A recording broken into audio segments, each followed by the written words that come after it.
Bom dia, irmãos. Uma alegria revê-los. Minha oração é que o Senhor continue abençoando ricamente essa igreja. E hoje nós vamos estudar a respeito do tema que está exposto na tela, Diaconato, Ministério da Misericórdia. Mas, para tanto, vamos ter uma palavra de oração. Oremos mais uma vez, rogando a iluminação e o ensino vindo do Espírito Santo. Ó Pai, nosso coração se alegra em estarmos reunidos com irmãos em Cristo tão queridos, e nós nos alegramos também por mais esta oportunidade de aprendermos mais a respeito da Tua santa palavra, quanto a este assunto tão importante para a Tua igreja, que é o ministério da diaconia. Ensina-nos, ó Deus, dispõe as nossas mentes e corações para que possamos entender corretamente este assunto e ajude-nos, ó Pai, a fim de que tenhamos um momento de aprendizado, de comunhão, de aprendizado mútuo também, a partir das participações dos nossos irmãos, bem como de suas perguntas e questionamentos. Rogamos, portanto, a iluminação do Espírito e as Tuas bênçãos sobre nós, e fazemos não confiados em nós mesmos, mas naquele que é o nosso Senhor e Salvador, o nosso exemplo de servo, aquele que veio não para ser servido, mas para entregar a sua vida em resgate de muitos. O nosso Senhor e Salvador, Cristo Jesus. Amém. Amém. Meus amados, eu gostaria de iniciar este estudo citando Abraham Kuyper. É uma citação não curta, não posso dizer que ela é longa, mas ela não é curta. E quando nós falamos, quando nós comumente citamos Abraham Kuyper que foi um político, bem como um jornalista, estadista, foi primeiro-ministro da Holanda nos anos de 1901 a 1905, e também um teólogo e pastor. Então repare que ele fez muita coisa. E toda vez que ele é citado, nós o citamos no contexto de alguma palestra ou estudo de cosmovisão. Mas o que nós geralmente não nos atentamos é que Abraham Kuyper era um entusiasta deste tema a respeito do diaconato. E a explicação é que não era apenas uma disposição pessoal, individual a respeito deste assunto. Não. Abraham Kuyper, ele é um holandês, né? Foi primeiro-ministro da Holanda, e ele é herdeiro de uma tradição teológica que historicamente se dispôs a estudar de forma cuidadosa o diaconato. Para vocês terem ideia, até o século XX, todos os seminários reformados da Igreja da Holanda havia uma matéria chamada diaconologia. Então nós temos as nossas matérias de teologia sistemática, de exegese, história da igreja.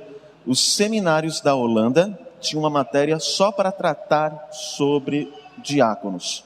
A diaconologia, como ela deveria ser desenvolvida, como que o ministério dos diáconos deveriam ser desenvolvidos na igreja. E por que a Holanda, a tradição teológica holandesa, é tão interessada no diaconato? A essa pergunta nós vamos responder mais à frente, tá bom? Quando nós falarmos sobre como o diaconato foi desenvolvido na história. Portanto, voltemos-nos à citação de Abraham Kuyper a respeito do diaconato. Um diácono ocupa um ofício que lhe foi dado pelo Rei Jesus Cristo. Igualmente como o ofício do ministro da palavra, como o do presbítero.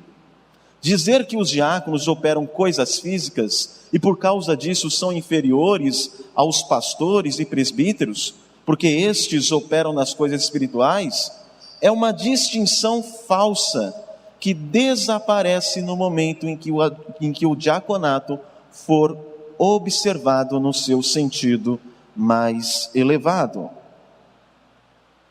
O diaconato é o ofício do amor cristão. Igualmente ao Senhor Jesus, que durante a sua passagem aqui na terra, fez uma dupla obra divina, Em primeiro lugar, pregar o evangelho para reprimir o pecado, e em segundo lugar, aliviar a miséria dos doentes e dos famintos para quebrar os efeitos do pecado. Igualmente, deve o diaconato na igreja cristã estar ao lado do presbiterato para demonstrar, ao lado do ministério da palavra de Deus, o ministério da misericórdia divina. Por este motivo, o diaconato não pode se limitar em receber as ofertas e distribuí-las às pessoas necessitadas, mas ele deve se desenvolver mais e mais como órgão excelente da igreja e da filantropia cristã. Então, só uma pausa. O que ele está dizendo? Abraham Kuyper entende que o ministério terreno de Jesus Cristo na terra, ele era duplo. Em que sentido? Primeiro, Cristo Jesus pregava o evangelho. E o evangelho aponta para a sua própria obra redentora. Então, esta primeira parte de seu ministério tratava da raiz do pecado. Trazia a solução para todos os males do mundo, que é o pecado. Porque esta primeira parte do ministério apontava para a sua obra, a obra de Cristo Jesus. Mas a segunda parte do ministério de Cristo Jesus era um ministério de reprimir os efeitos do pecado. Eu posso considerar a pobreza, as doenças como efeitos do pecado? Obviamente que sim. O evangelho trata da raiz do pecado. Mas Cristo Jesus, demonstrando o seu amor, demonstrando o seu cuidado, também teve atitudes a fim de reprimir o pecado, não é? Curando os enfermos, demonstrando o amor, trazendo para perto, primeiro redimindo, obviamente, mas trazendo para perto pessoas que eram reprimidas pela sociedade, não é? E o que Abraham Kuyper vê é que este ministério continua por meio da instrumentalidade da igreja, este ministério duplo. E repare que então Abraham Kuyper vai dizer, enquanto os presbíteros estão mais ocupados, presbíteros, tanto regentes quanto docentes, estão mais preocupados em pregar o evangelho, em pregar a obra de Cristo, que é a que vai atingir a raiz de todos os problemas, que é o pecado, os diáconos representam este segundo aspecto do ministério de Cristo na terra, que é cuidar daqueles que sofrem com os efeitos do pecado. Então é como se o presbiterato e o diaconato fossem as duas mãos de Cristo Jesus, sendo exercida por meio da igreja para o cuidado dos seus, tanto em pregar o evangelho como para tratar da raiz do pecado, quanto para o ministério da misericórdia, que é lidar com os efeitos do pecado. E observe que é bom considerarmos algumas expressões. Quando nós falamos disso, quando nós falamos deste duplo ministério de Cristo Jesus, que é exercido pela igreja, por meio dos presbíteros e diáconos, nós não estamos querendo dizer que só os presbíteros na semana, por exemplo, podem pregar a palavra de Deus. Não é isso. Ou que só os diáconos podem exercer misericórdia. Não. O que nós estamos querendo dizer é que os presbíteros devem desenvolver, capacitar a igreja para que o evangelho seja pregado semanalmente, e os diáconos devem liderar a igreja para que a igreja exerça a misericórdia. Ok? Então era assim que Abraham Kuyper entendia o presbiterato e o diaconato. E como, lógico, o assunto é diaconato, como que o diaconato deveria ser desenvolvido? Abraham Kuyper continua. Através do cuidado para com viúvas e órfãos, para com os idosos e os doentes, para com os cegos, os débeis mentais, para com os loucos e os doentes que não mais podem ser curados. Sim, até para os prisioneiros ou os viajantes que estão passando. A linguagem, talvez se nós fôssemos parafrasear hoje, seria diferente, né? Nós diríamos pessoas especiais, é uma linguagem dura, não é? De Abraham Kuyper, mas é uma linguagem própria da sua época. Não é? Então nós não falamos débeis mentais, falamos pessoas especiais, etc. Mas a ideia é que nós devemos nos atentar a estes grupos de pessoas. Ou melhor, que os diáconos devem se atentar a esses grupos de pessoas e liderar a igreja para cuidar dessas pessoas. Os doentes, cegos, débeis mentais, doentes que não mais podem ser curados, até os prisioneiros e viajantes que estão passando. Você vai perceber que dificilmente não, nós não vamos citar muito a respeito do diaconato como o trabalho de zeladoria que ele faz na igreja. A ênfase é sempre no trabalho da misericórdia, porque esta é a função principal, primordial do diácono.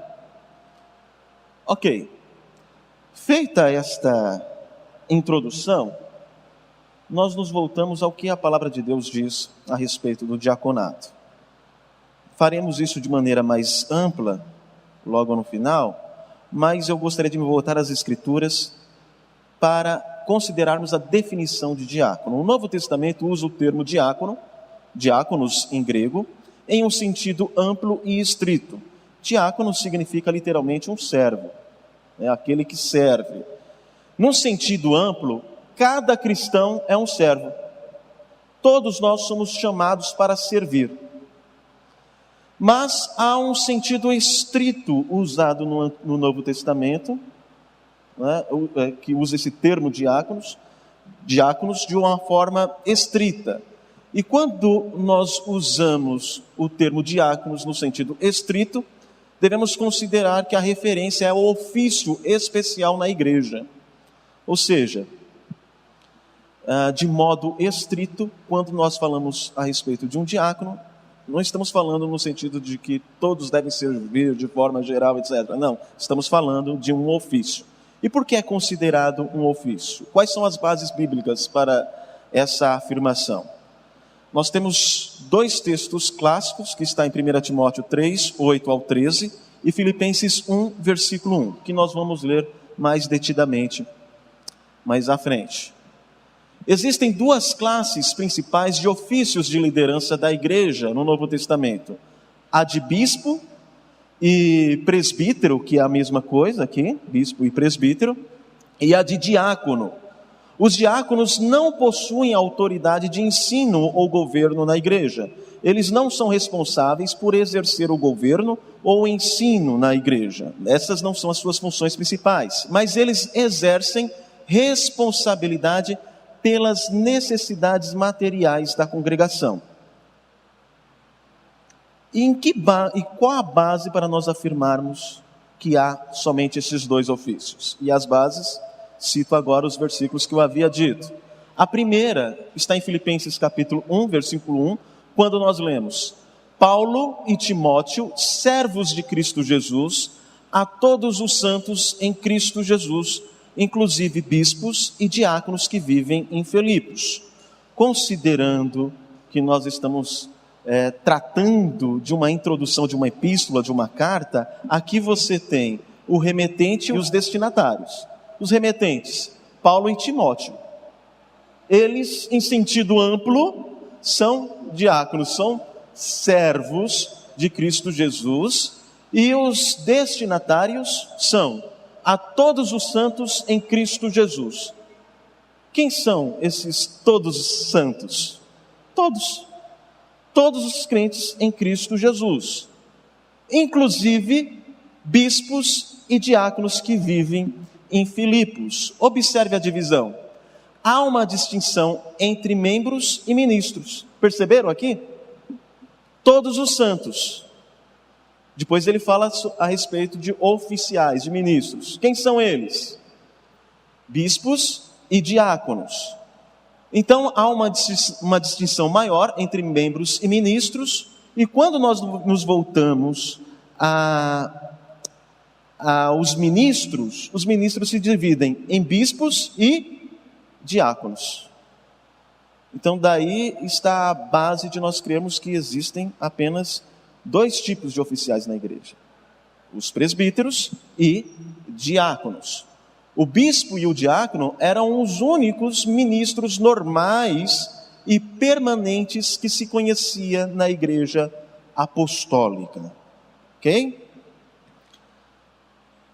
Segundo, em 1 Timóteo capítulo 3, Paulo descreve com bastante detalhe para a informação e direção de Timóteo na sua tarefa de regular e ordenar a igreja em Éfeso, as qualificações daqueles que deveriam ser indicados à função eclesiástica. Então observem, se você abrir sua Bíblia lá em 1 Timóteo, no capítulo 3,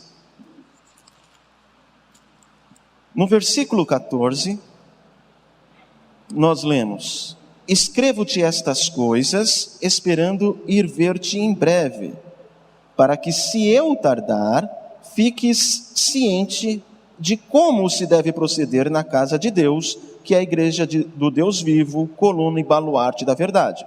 Então Paulo está escrevendo a Timóteo, e um dos objetivos está claro aqui. Olha, eu estou te escrevendo para que você saiba como proceder na casa de Deus. Então, eu quero te ensinar como você deve estruturar a liderança da igreja. É por isso que nos versículos anteriores, ele vai falar sobre os ministros, sobre a liderança da igreja. E Paulo, no capítulo 3, do versículo 1 ao 13, ele fala sobre as qualificações dos bispos, ou seja, dos presbíteros e dos diáconos. Ele não fala de um só ofício, ele não fala de um só, ou melhor, de 3 ofícios, não, ele fala de 2 ofícios. Dos versículos de 1 a 7, você tem orientações sobre o bispo, sobre os presbíteros, e do versículo 8 ao 13, sobre os diáconos. Então, esses 2 versículos são os versículos clássicos que dão a base para que nós creiamos que na igreja apostólica só havia 2 tipos de oficiais: presbíteros e diáconos. Ok? Feita esta introdução, eu gostaria de expor para você, brevemente, o nosso roteiro. Nós vamos falar sobre como o diaconato se desenvolveu na história da igreja, falar a respeito da origem, das funções dos diáconos, bem como das suas características. Então, no primeiro ponto, nós vamos tentar responder as perguntas: quais os entendimentos, práticas e até mesmo deformações a respeito do diaconato na história. Depois vamos responder outras perguntas, tais como: qual a sua origem? E vamos entender que é a origem do diaconato que define a função do diácono. E por fim, veremos quais são as características que a igreja deve considerar a respeito de uma pessoa, de um homem, para elegê-lo como um diácono. Ok? Então este é o nosso roteiro. Falemos primeiro da história, de como o diaconato se desenvolveu ao longo da história e também quais foram as suas deformações. No princípio, na era patrística, você tem 2 pontos aqui que são extremos. O primeiro ponto é que você vê uma prática diaconal esplêndida. Em uma época em que as pessoas eram perseguidas pelo Império Romano, em que doenças que não poderiam ser diagnosticadas tomava as pessoas, né, e os seus parentes, para não se contaminarem, se livravam de seus entes queridos, né, não tão queridos assim. A diaconia da igreja expressava caridade, amor para com estas pessoas que eram tidas como inaceitáveis, né? Então, naquela época você não tinha essa ideia de micróbios, bactérias, as cidades eram muito sujas. Alguns historiadores dizem que a mais ou menos 2 quilômetros você conseguia sentir o cheiro das cidades, não é? Havia uma lei romana que foi instituída depois de um longo tempo, que proibia as pessoas de jogarem as suas necessidades pelas janelas, porque veja, não tinha o encanamento, né, como nós temos hoje. Tinha, mas para as pessoas muito ricas. Mas pessoas fechadas naquela cidade, o camarada fazia as suas necessidades no pinico e jogava pela janela. Às vezes acertava alguém que estava lá embaixo, né? O ponto é que as ruas eram fedidas, Em época de epidemia, as pessoas mortas ficavam se decompondo nas ruas, não é? Havia também os estrumes de animais, cavalos, se misturava tudo. Então imagine o quanto aquelas pessoas eram suscetíveis a ficarem doentes. Então era muito comum você andar pelas estradas, pelas ruas, e perceber as pessoas com os rostos deformados, por conta de uma bactéria, de uma doença que tinha tomado, partes do corpo necrosada. Era um horror, né? E o melhor da medicina na época necrosou, ou melhor, fez um corte, está infeccionado, não tem antibiótico, você corta, você arranca fora, né? Então pessoas sem membros. Neste período você vê algo incomum para aquelas pessoas. Os cristãos, por meio da liderança diaconal, ajudavam os enfermos, os pobres, viúvas e órfãos. Havia também resgate com seus fundos de prisioneiros condenados a trabalho forçado. Então o camarada cometeu um crime e se arrependia de seus pecados, mas ele estava pagando, né, com trabalho forçado pelo seu crime, e eram crimes leves, obviamente. Os crimes mais hediondos eram pagos com a vida. O indivíduo era condenado e pronto, havia a pena capital. Mas a estes com crimes mais leves, os diáconos ajuntavam dinheiro para que a pessoa não precisasse viver a vida inteira naquele trabalho forçado. Você tem assistência a crentes e não crentes em épocas de epidemia. Então, enquanto os romanos se livravam dos seus parentes, os diáconos chamavam para si esses doentes e tratavam de suas doenças. Adoção de crianças rejeitadas. Tem um livro escrito por um francês, é um livro que, se não me engano, ele deve ter uma série de 7 livros, mais ou menos, que é a história da vida privada. Então ele pega a história da vida privada, da vida particular, do Império Romano até a Idade Moderna. E aí ele fala que era muito comum, e há cartas, os arqueólogos encontraram cartas de uma mulher se comunicando com seu marido, que estava em uma guerra, e ela fala: olha, a criança vai nascer, eu estou grávida e a criança vai nascer. Aí ele fala: que legal, se for menino nós vamos cuidar, se for menina pode colocar na rua. Havia uma preferência pelas crianças do sexo masculino, e era muito comum você ver crianças sendo lançadas fora do lar, para evitar custos, ou porque simplesmente era uma menina. Eu não queria. Vamos tentar outra vez até nascer um menino.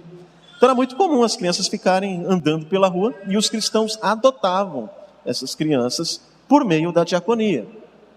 E a mendicância era atacada pela mediação de empregos. Olha que interessante, os diáconos eram pessoas que tinham uma certa influência, que falavam assim: rapaz, você não quer arrumar um emprego para um colega meu, não?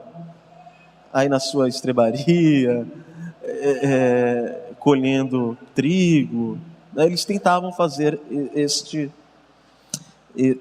esta mediação. Mas há também uma deformação do diaconato.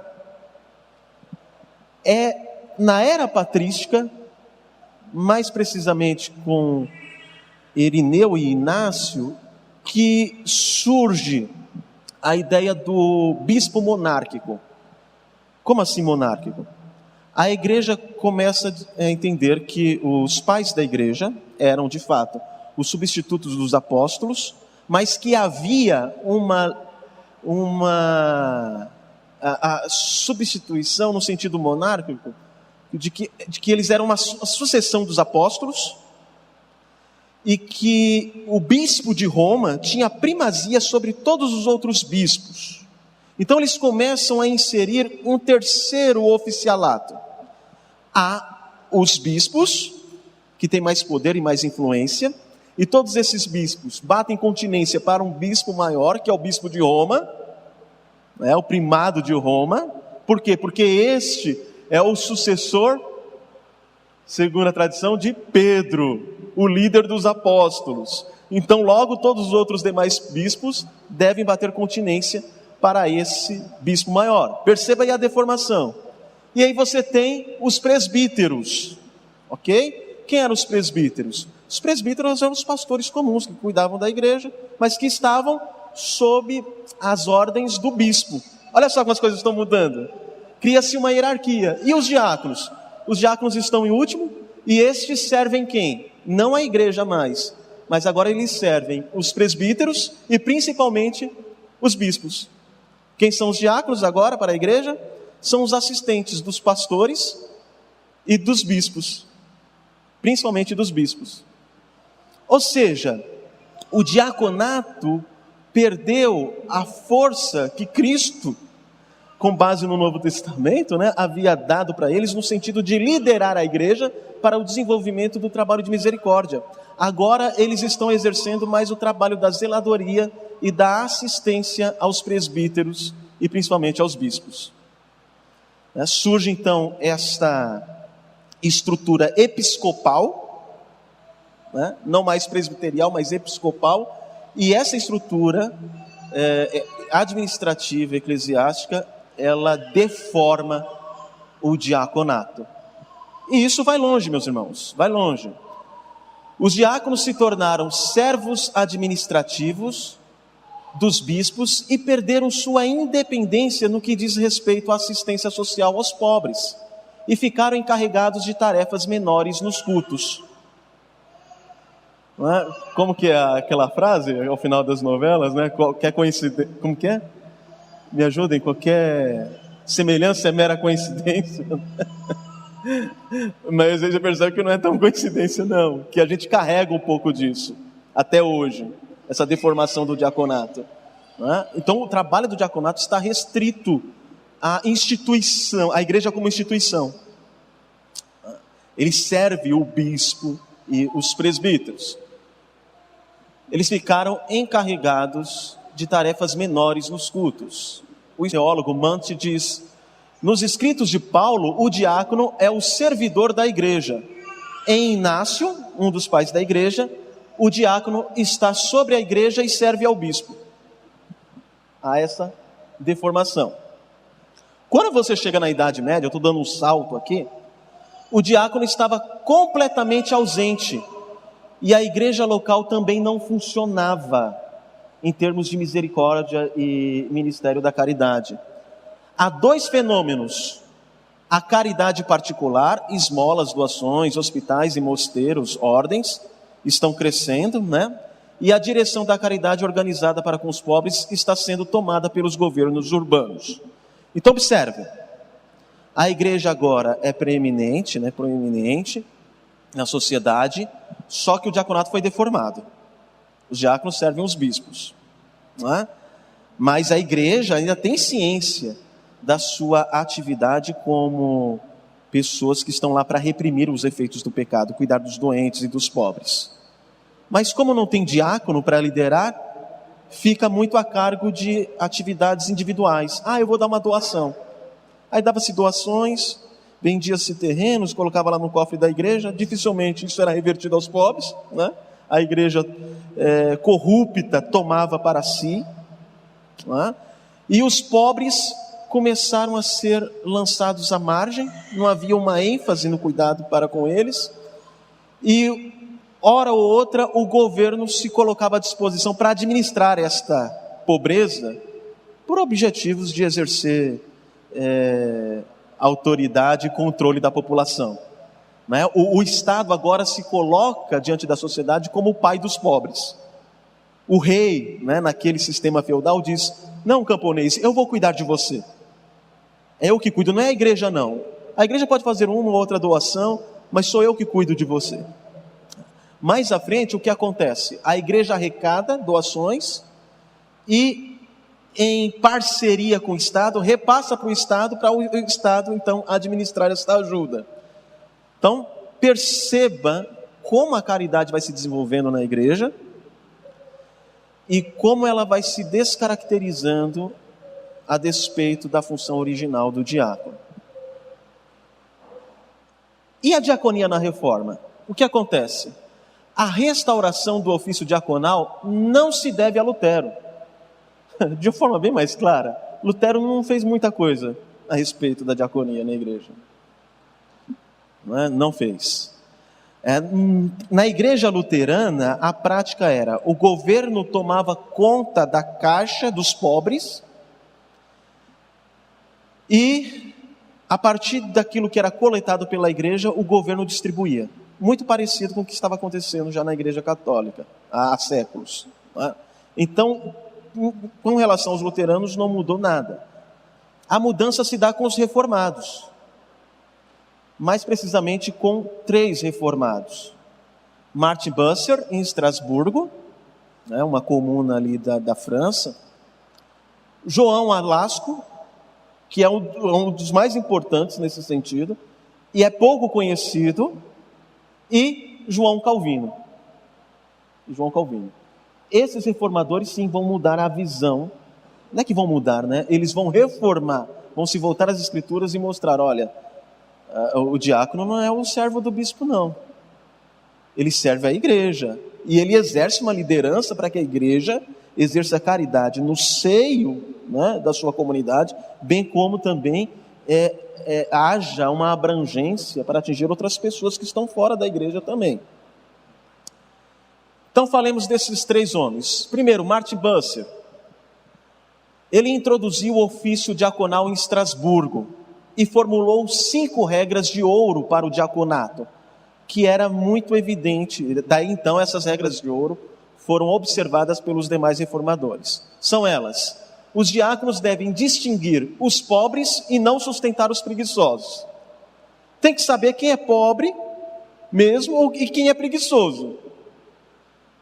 Porque os recursos da igreja são caros. Você não vai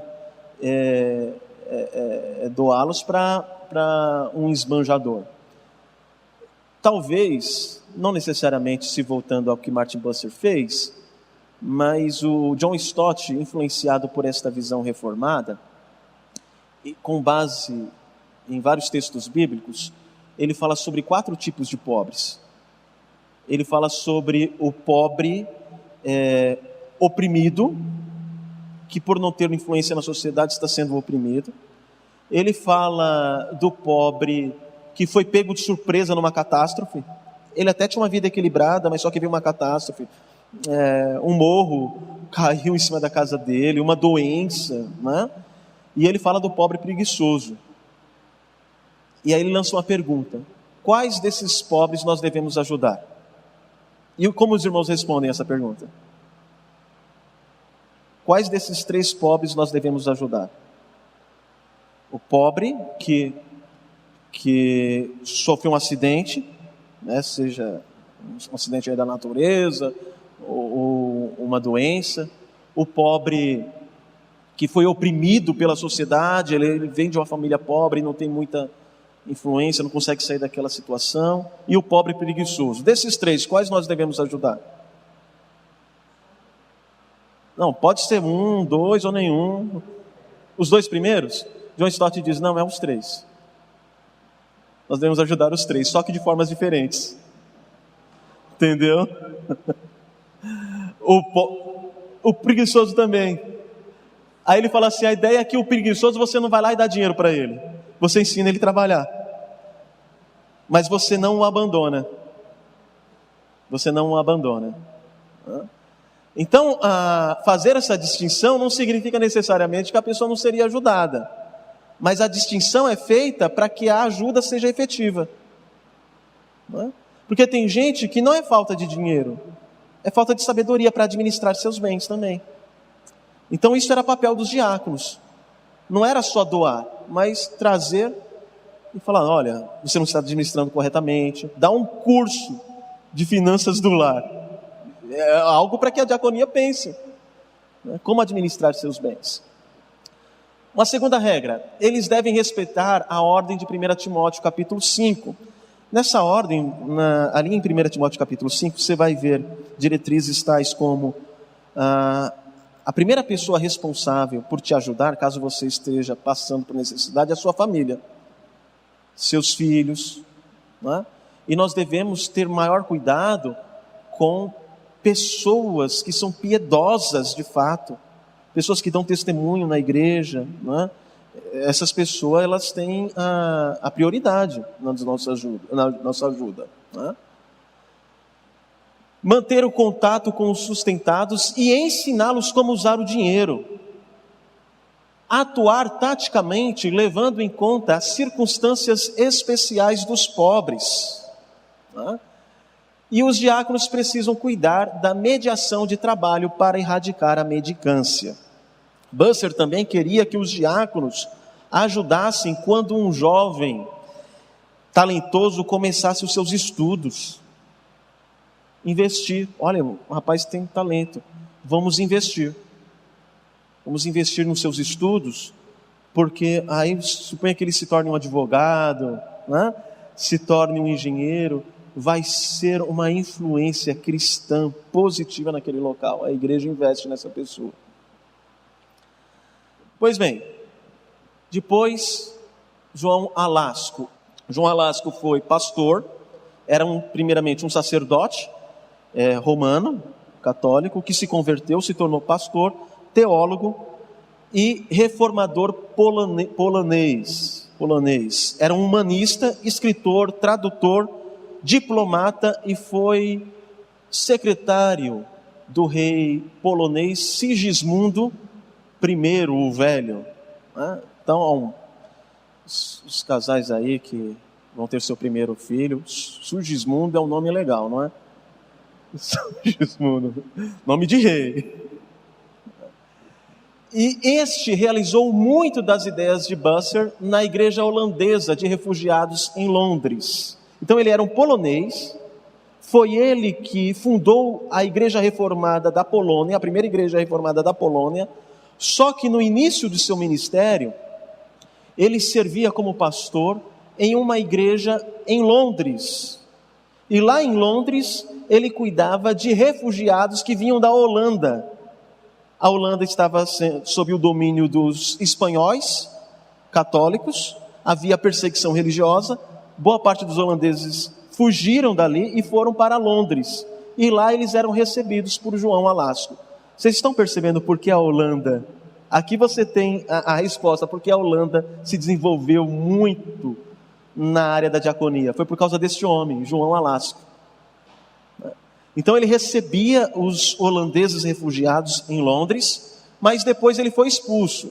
A congregação de Londres tornou-se um modelo de diaconia para outras igrejas reformadas.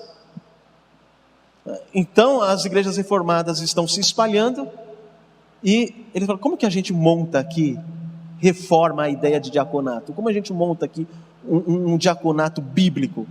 Aí eles diziam: olha, veja o modelo lá da igreja de Londres que está recebendo os refugiados holandeses. Tentem mandar uma carta lá para João Alasco, que ele vai mostrar como que ele está fazendo lá. Então ela se tornou um modelo a princípio, quanto à diaconia. Ele foi expulso de Londres, começa a haver também perseguição religiosa em Londres, aí ele é expulso, e ele vai para Emden e Frankfurt, na Alemanha. Só que essas duas cidades estão perto da Holanda. E qual é a ideia? Os holandeses ficam sabendo: olha, meu tio, quando saiu daqui fugido, foi recebido lá por ele, agora ele está aqui perto. Os holandeses se aproximam de novo de João Alasco, jamais numa região próxima a eles. E ele começa a influenciar as igrejas holandesas também. Cornelis Strimp, que é um holandês, um pastor holandês, ele declara: sem hesitação nenhuma, podemos afirmar que foi Alasco que deu ao diaconato um lugar fixo na vida eclesiástica reformada holandesa, até mesmo um lugar de honra. Então Cornelis Strimp, como um holandês, ele diz: olha, foi João Alasco que imprimiu essa necessidade do diaconato nas igrejas holandesas. Ele que é o nome da área, né? João Calvino foi influenciado por Busser e por Alasco. João Calvino não é um camarada original, e não há nenhum problema quanto a isso. Ele é um camarada estudioso. Ele se vale muito dos pais da igreja, ele cita muito Agostinho, Bernardo de Claraval, mas ele também se vale dos modelos que eram dos modelos de seus contemporâneos. Então o reverendo Ageu estava conversando comigo, ele falou, sobre o diaconato em Genebra, sob a liderança de Calvino, na semana passada. Não é? Ok, de fato, Calvino fez tudo aquilo, mas ele não foi original. Ele se valeu dos ensinos de Martin Bucer e também de John Alasco. Calvino objetivou a livre atividade dos diáconos sobre o governo civil de Genebra. As ideias de Calvino acerca do diaconato encontraram expressão prática em duas instituições sociais existentes em Genebra. Primeiro, o Hospital Geral de Genebra, que era administrado por diáconos. E a ideia de hospital aqui não é só de cuidar de doentes. Havia um hospitaleiro que cuidava também de pessoas carentes. Era carência em todas as áreas, tanto de doença quanto financeira. E havia várias obras, tais como era confiada ao hospitaleiro que residia no próprio local supervisionar programa de assistência aos necessitados, cuidar dos órfãos, menores abandonados, deficientes físicos, idosos. O hospitaleiro organizava equipes de cozinheiros, né, que faziam pão e davam vinho para os internos. Seus outros auxiliares eram professores para as crianças. Tudo isso acontecia no hospital, né? A ideia de hospital é de hospitalidade. Mas o Hospital Geral de Genebra tinha como público-alvo os residentes em Genebra. No entanto, Genebra se torna um local de proteção para os outros reformados que estão sendo perseguidos e estão espalhados na Europa. Então eles vão para Genebra. Só que o hospital tem como público-alvo o quê? Os residentes em Genebra. Mas essas pessoas que vêm, muitas dessas pessoas que estão vindo de outros países por conta da perseguição religiosa, são pessoas ricas, mas também há pobres entre eles. Então Calvino funda o Fundo Francês, que era para atender os refugiados cristãos, protestantes, que estavam vindo de países em que eles eram perseguidos. Irmãos, não por acaso, o fundador da Cruz Vermelha era um calvinista, em Genebra, por conta dessa tradição de cuidado para com as pessoas necessitadas, não é? Que era o Jean Duran, se eu não me engano. Não sei se eu coloquei o nome dele aqui em algum lugar. Não, na verdade é Jean-Henri Dunant. Jean-Henri Dunant, que fundou a Cruz Vermelha, era um empresário calvinista. E a Cruz Vermelha ela foi fundada em 1863 em Genebra. Os anos se passaram, né? Calvino há muito tempo já havia falecido, mas só que essa tradição para cuidado com os pobres foi adiante. E até hoje o mundo colhe fruto disso. Aqui uma frase de João Calvino, é muito interessante essa frase, a respeito do diaconato.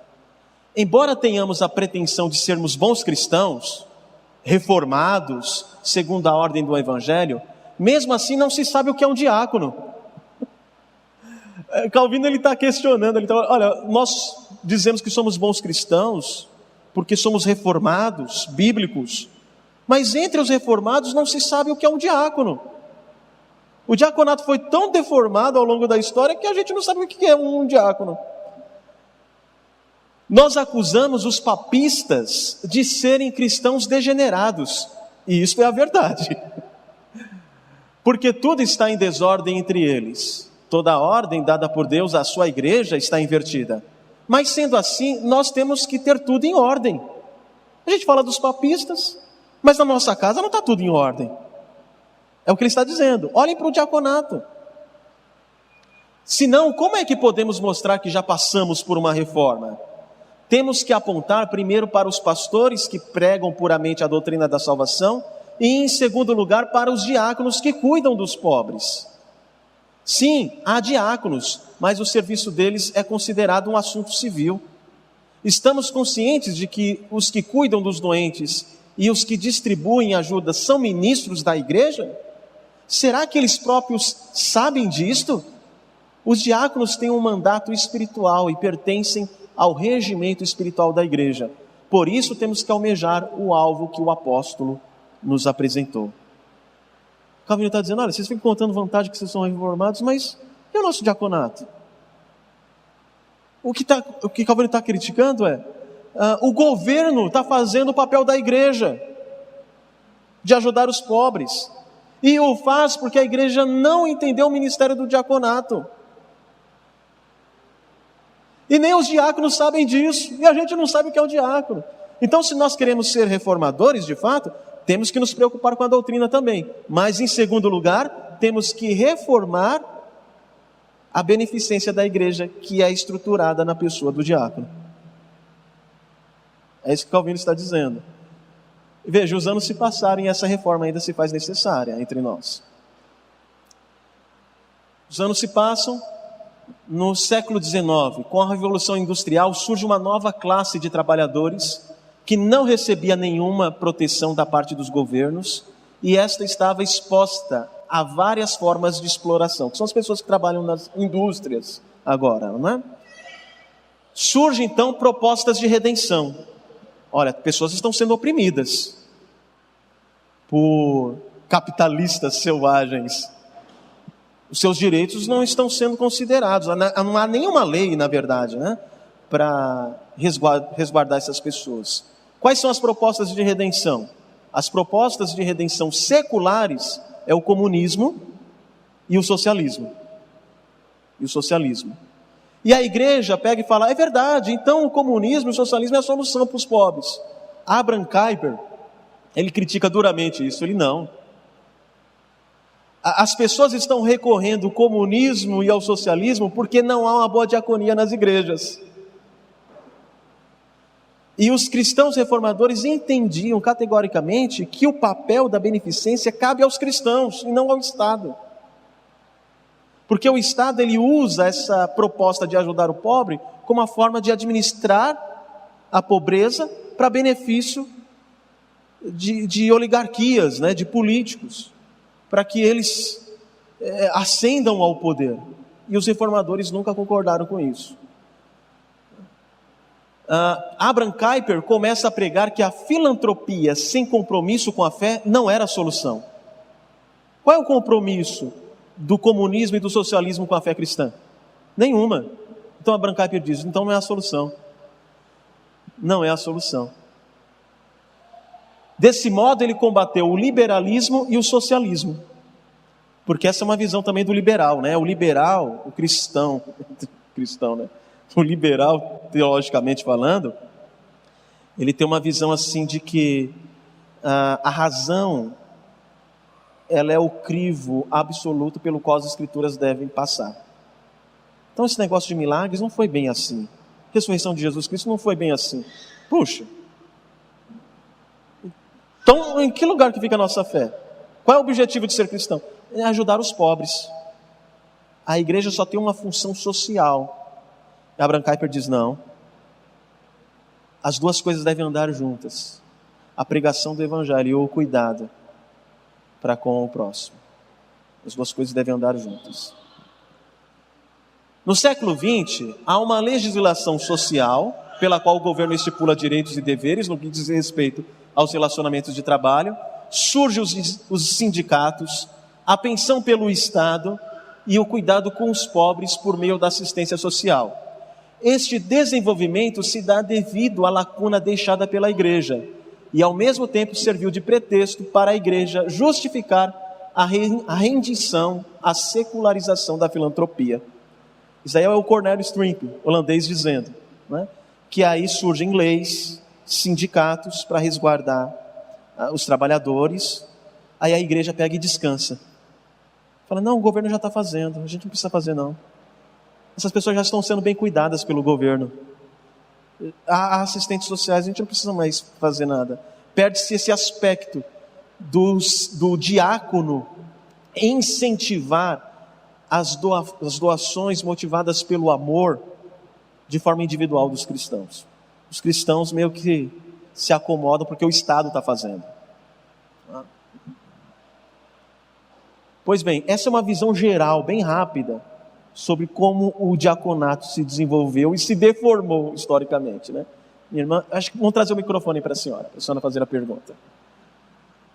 Reverendo, é porque até achei muito interessante o que o senhor colocou, que o papel, a pregação do Evangelho deve andar junto com a misericórdia, né? Que é a função também da igreja, né?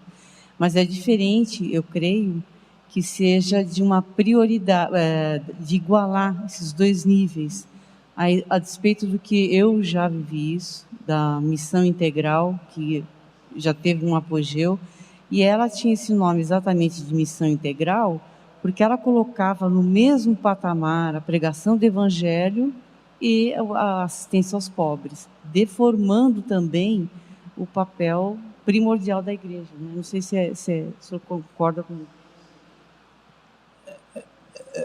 No início, talvez lá no Pacto de Lausanne, com John Stott, a intenção foi até boa de falar sobre missão integral, né? Era a ideia de que o Evangelho deve ser pregado, né? E nós devemos também considerar as necessidades materiais das pessoas. Ok. Só que com o passar do tempo, essa ideia de missão integral, eu acho que ela nem colocou no mesmo patamar. A questão social, acho que prevaleceu, ficou ainda acima da pregação da palavra de Deus. Eu acho que sim, a senhora está certa, que existe um problema de igualar as duas coisas. Mas a missão integral vai além disso. É um problema igualar, mas é um problema muito mais grave você dizer que a função da igreja é tão somente social, né? O que Calvino está fazendo e os demais reformadores é tentar equilibrar a balança. Porque a reforma ela é necessária e ela se dá ela se inicia onde deveria de fato começar, que era na teologia. Mas Calvino está dizendo, nós não podemos nos esquecer da beneficência, da caridade. Não é colocar no mesmo grau de importância, mas é lidar com o esquecimento da igreja, que com o passar do tempo justificou esse esquecimento do trabalho essencial dos diáconos, dizendo, o governo já está fazendo. E é muito interessante, irmãos, quando nós nos propomos a ler a respeito deste assunto, que você vê de forma categórica e massiva que os reformadores sempre se colocaram contra a dar poder do Estado, a dar poder ao Estado para que o Estado se coloque diante da população como o pai dos pobres. O Abraham Kuyper, em alguma parte, ele diz assim, que os diáconos deveriam ter vergonha ao ver uma ONG. Interessante isso, né? Isso deveria envergonhar os diáconos.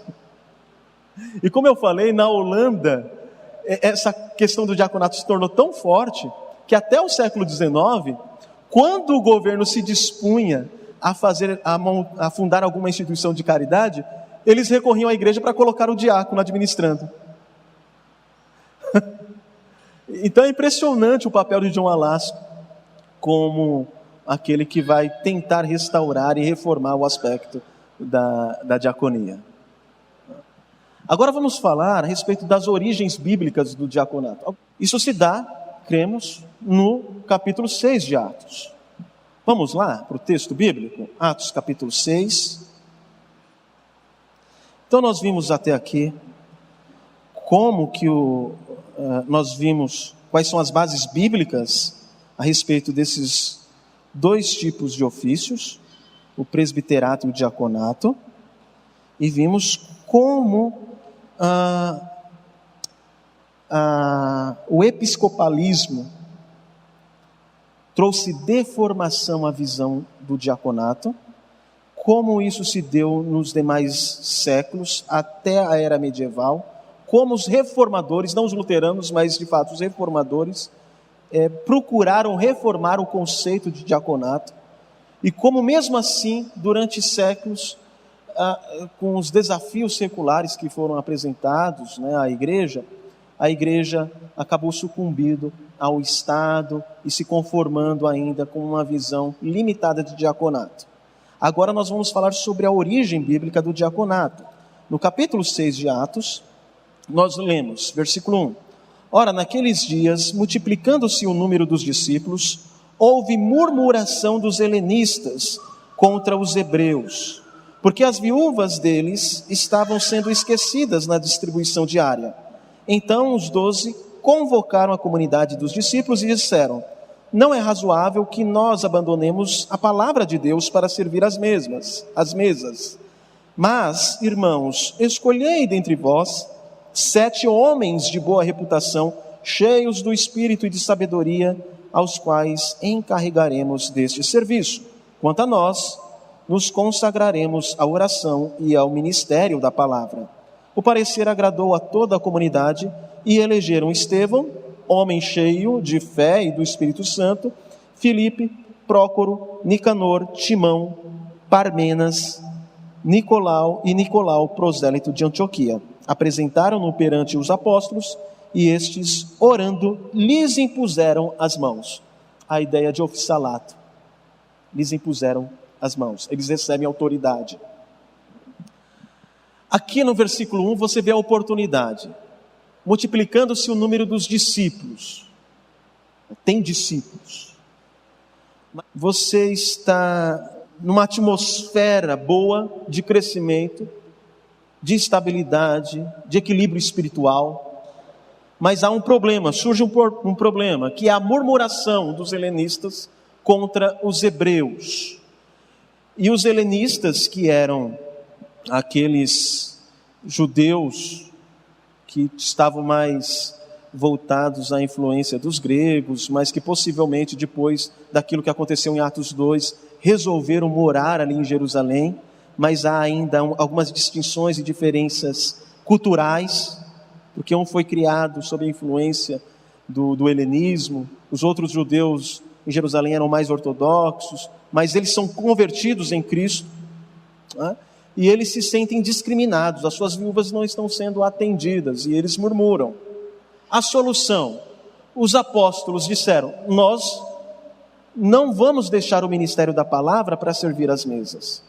Essa é a primeira parte da solução, né? Os apóstolos priorizam o ministério da palavra e oração, a ideia de prioridade. Mas eles não ignoram este problema. Eles instruíram a igreja a escolher 7 homens para servir as mesas. Assim, ambos ministérios foram providos: o ministério da palavra e o ministério da misericórdia, né? Então aqui até responde à pergunta que a irmã havia levantado. Os apóstolos veem claro ali a prioridade da palavra, mas eles não se esquecem do ministério da caridade.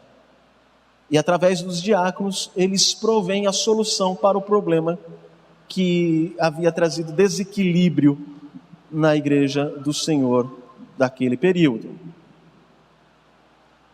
A importância do diaconato se vê no caráter dos indivíduos. Versículo 3: escolhei dentre vós 7 homens de boa reputação, cheios do espírito e de sabedoria, no fato que isso facilitaria o ministério da palavra e da oração, e no efeito unificador e fortalecedor que isto traria à igreja em geral. No versículo 7 nós lemos que o problema foi resolvido, e então a igreja crescia em Jerusalém e se multiplicava o número dos discípulos. Eles encontraram a solução. Bem, da origem do diaconato, nós podemos identificar as funções. Como assim? Fica evidente que o papel dos diáconos é cuidar dos vulneráveis. Nós devemos perguntar: há pessoas em situação de vulnerabilidade que não estão sendo tratadas apropriadamente no seio da igreja? Algumas pessoas estão sendo esquecidas na distribuição dos recursos benevolentes da igreja? Os diáconos devem estar atentos a isso. Não por acaso, no artigo 2º do modelo de regimento interno da junta diaconal, nós lemos: compete à junta diaconal, coletivamente, e aos diáconos individualmente, tomar conhecimento da existência de necessitados, principalmente entre os membros da igreja, visitá-los, instruí-los e confortá-los espiritualmente, bem como auxiliá-los nas suas necessidades dentro das possibilidades da igreja, examinando cautelosamente a fim de verificar a real existência das necessidades alegadas. Nós vamos ler os outros trechos mais à frente. Mas o ponto, irmãos, por vezes, algum membro fala: olha, mas aquele grupo está sendo esquecido na igreja. Puxa vida, o pastor está sendo ineficaz. Não que o pastor não tenha que se atentar a isso, mas essa é a função primordial da junta. Se a junta fizer bem este papel, o pastor fica mais descansado e com maiores condições de focar no ministério da palavra. É a junta que deve estar atenta se há algum grupo que está sendo esquecido. Envolver os discriminados. Existem tensões culturais e ameaças à unidade da igreja? A tensão era cultural ali. Os diáconos devem estar atentos a isso também. Desejamos ver uma maior e mais diversificada integração da igreja na vida dos crentes? Hoje nós estamos em uma situação em que há muitos refugiados, haitianos, nós temos bolivianos, e os diáconos devem estar atentos a este grupo de pessoas. Falar: olha, pastor, está vindo um grupo assim, nós devemos ter cuidado espiritual e também devemos desenvolver a beneficência em relação a essas pessoas. Tomar conhecimento da existência de enfermos entre membros e aderentes da igreja, visitá-los e confortá-los em caso de necessidade, comunicar aos presbíteros e ao pastor a existência e as condições dos enfermos. Tudo bem que eles não estão falando de questões de discriminados, né, mas também de outras pessoas que não estão podendo frequentar a igreja. Há um tipo de discriminação. Os diáconos devem estar atentos a isso e informar ao pastor. E como eu falei, eu usei muito este livro do holandês Cornelis Trimp. E ele diz que, a respeito de envolver os discriminados, na congregação de Cristo, não pode viver ninguém sem conforto, sofrendo pela pressão de uma doença, solidão ou pobreza, como diz a forma da ordenação das igrejas reformadas da Holanda.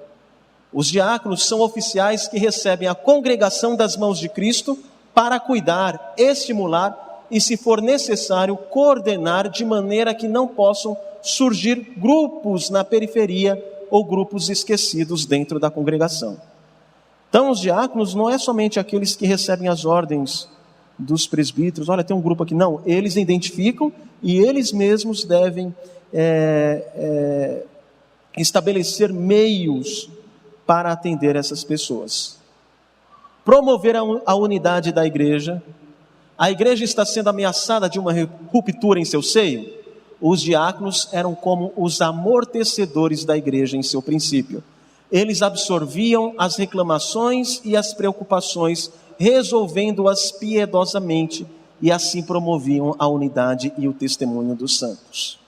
Meus irmãos, pasmem, mas eu já ouvi gente dizendo assim: eu vou eleger aquele fulano para diácono porque eu percebo que é o único homem da igreja com coragem o suficiente para peitar o conselho.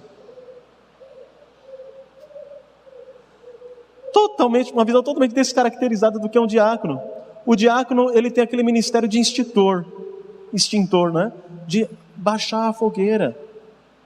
Não é de competir com o conselho, desafiar, de forma alguma. O papel deles foi justamente conter a murmuração, a origem, né, do diaconato. Então, não faz sentido um diácono belicoso. Os presbíteros e diáconos prometerão, diz lá os nossos princípios de liturgia, cumprir com zelo e fidelidade o seu ofício e também manter e promover a paz, unidade, edificação e pureza da igreja. E os diáconos também são aqueles que facilitam a pregação da palavra. O propósito principal que levou os apóstolos a designarem diáconos foi para assegurar que o ministério da palavra não fosse negligenciado. O diácono deve entender seu trabalho como uma oportunidade para liberar o trabalho do ministério da palavra e não o de competir com este. Sua função é facilitar a pregação da palavra. Talvez alguém, até certo ponto desta palestra, desse estudo, poderia dizer: bem, pastor, você está enfatizando que o trabalho dos diáconos envolve a caridade, a beneficência cristã. Lógico, tem os princípios para que desenvolva isso. Então quer dizer que o fato dos diáconos abrirem a igreja, cuidar da sonoplastia, então não tem nada a ver? Não, tem a ver sim. Porque o exercício, essas atividades, é uma forma de liberar e de facilitar a exposição da palavra de Deus. Então está relacionado sim. O que nós não podemos considerar é que essas são as únicas tarefas dos diáconos, ok? Mas envolve também facilitar a pregação da palavra de Deus. Foi o que eles fizeram lá no capítulo 6. Os apóstolos não poderiam deixar a oração e a pregação para atender as mesas. Então, a fim de facilitar a prioridade da pregação, os diáconos surgiram. Por isso, o artigo 2º do modelo de regimento diz que compete à junta diaconal verificar se estão em ordem as coisas referentes ao culto, como também os objetos da Santa Ceia, do batismo, o recolhimento das ofertas, observar a ordem conveniente nos pátios e arredores, porque tudo isso facilita a pregação e a exposição da palavra de Deus. Os diáconos devem visitar os membros em suas casas e não somente perguntar: você está precisando de alguma coisa? Não, eles também devem perguntar: como você usa o seu dinheiro? E a igreja deve reconhecer essa autoridade nos diáconos e não tê-los como enxeridos, dizer: não, faz parte da função deles perguntar isso. Pois há muitas pessoas entre nós que não precisam tanto de dinheiro, mas muito de atenção ou dicas para gastá-lo de modo sábio, ou de alguém que limpe as janelas ou faça compras, né? Como que está você? Olha, eu não preciso de dinheiro, mas eu estou com uma dificuldade dessa na minha casa. Os diáconos devem fazer esse tipo de perguntas, e um ambiente ideal para fazer esse tipo de perguntas nas visitações. Os diáconos também existem para designar trabalho aos membros da igreja, para que, conforme a palavra do apóstolo em Efésios capítulo 4, todos os santos sejam aperfeiçoados para o desempenho do seu serviço, e cada membro contribua da sua própria maneira para a saúde do corpo. Os diáconos devem perguntar aos membros: quais são as suas possibilidades, conforme Efésios capítulo 4, versículo 16, para o crescimento do corpo? Desta maneira, eles poderão descobrir dons, chamar a atenção para certas tarefas, estimular e coordenar. Então, eles não só recebem incumbência, eles também incumbem outras pessoas a exercerem os seus dons para o crescimento e desenvolvimento da igreja. Nas reuniões do conselho, deve-se falar e meditar sobre a vocação da igreja e da diaconia. Com toda razão, se espera do pastor esse tipo de ajuda.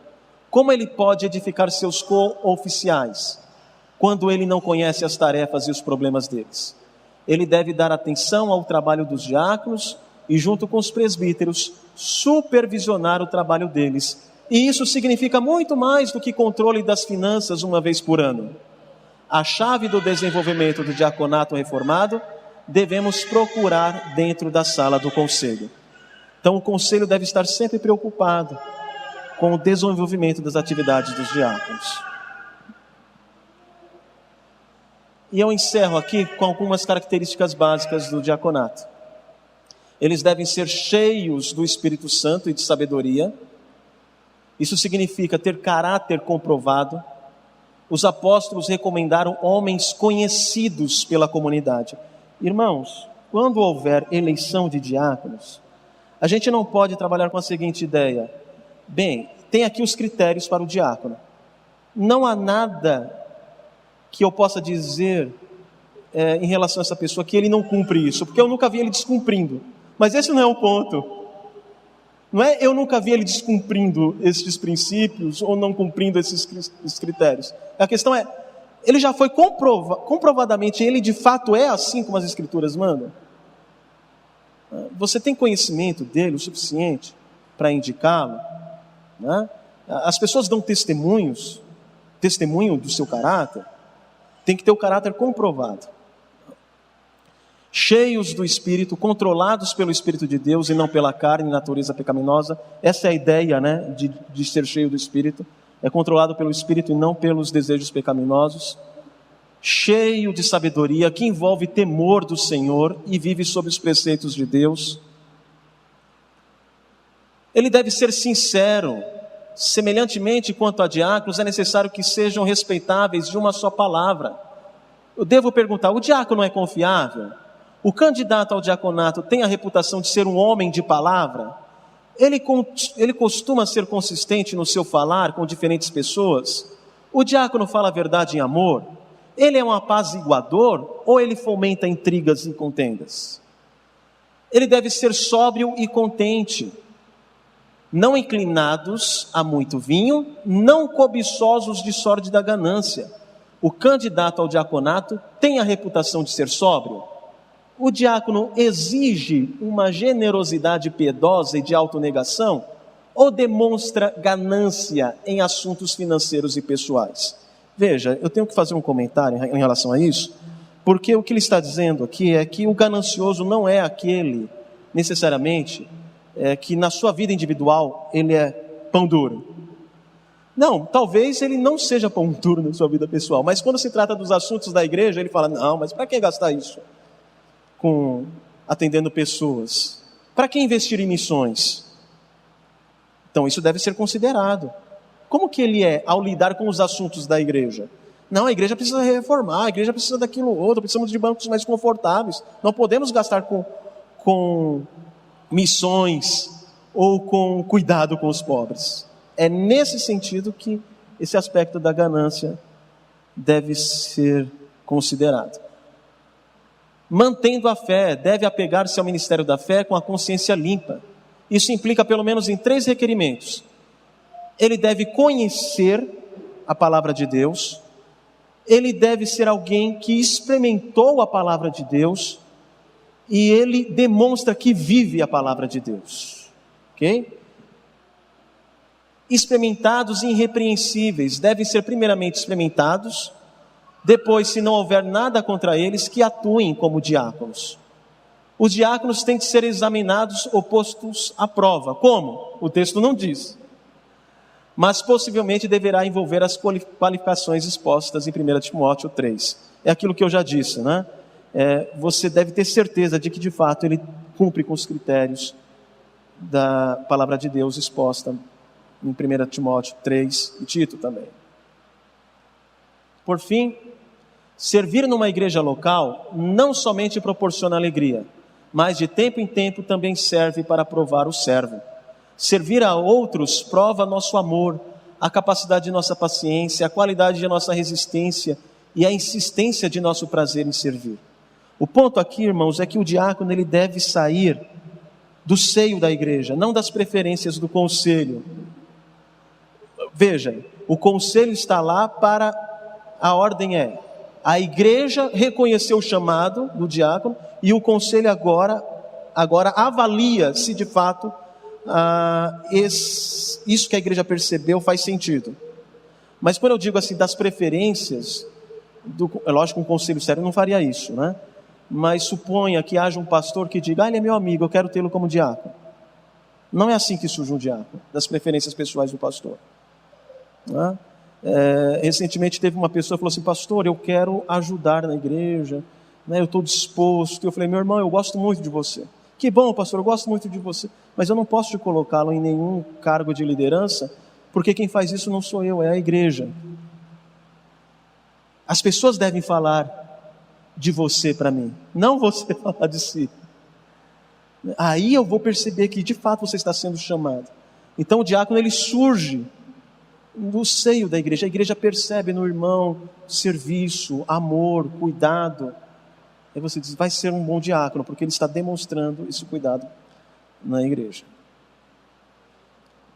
O Senhor não estabeleceu o ofício de diácono como algo extra na igreja local. O ofício não existe como um anexo obsoleto. Ao contrário, os diáconos servem à mesa do Senhor com vistas a facilitar o avanço do evangelho, a saúde do corpo local e o regozijo dos santos.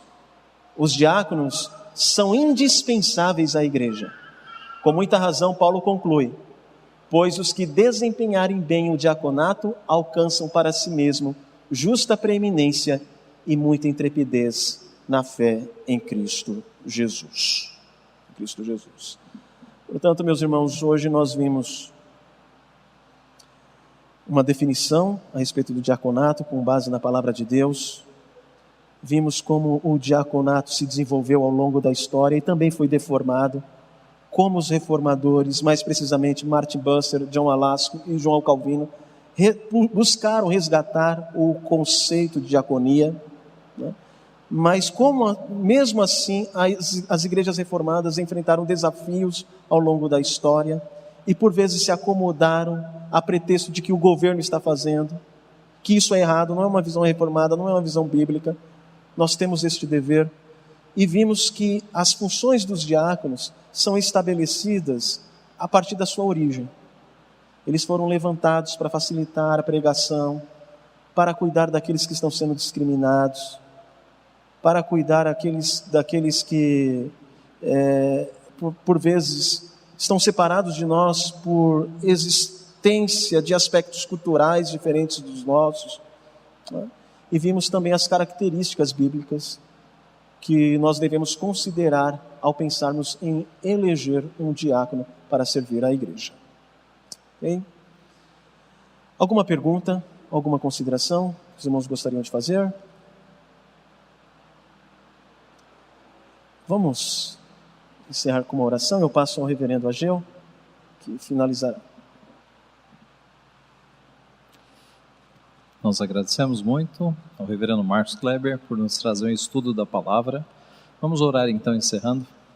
Pai Santo, Deus bendito, nós te agradecemos por tua palavra que é tão rica, ó Pai, e que nos mostra este ofício tão importante que o Senhor instituiu para o benefício do teu povo, ó Pai, para o benefício dos aflitos, daqueles que carecem de recursos, carecem de uma atenção especial na igreja. Nós te louvamos, Pai, pelo diaconato, te louvamos pelos diáconos atuais da nossa igreja, que têm desempenhado este encargo, e te pedimos que o Senhor abençoe a nossa igreja, agora que se aproxima da eleição de novos diáconos, que o Senhor instrua o teu povo e nos ajude, Pai, a perceber estes homens que estão entre nós, com estas características, ó Pai, com estes atributos da tua palavra. Continua cuidando de nós, continua cuidando do reverendo Marcos Kleber com a sua esposa, abençoa o seu ministério para que ele continue sendo uma bênção no teu reino, Pai. Dá-nos um domingo na tua presença, é o que nós pedimos e agradecemos em nome de Jesus. Amém.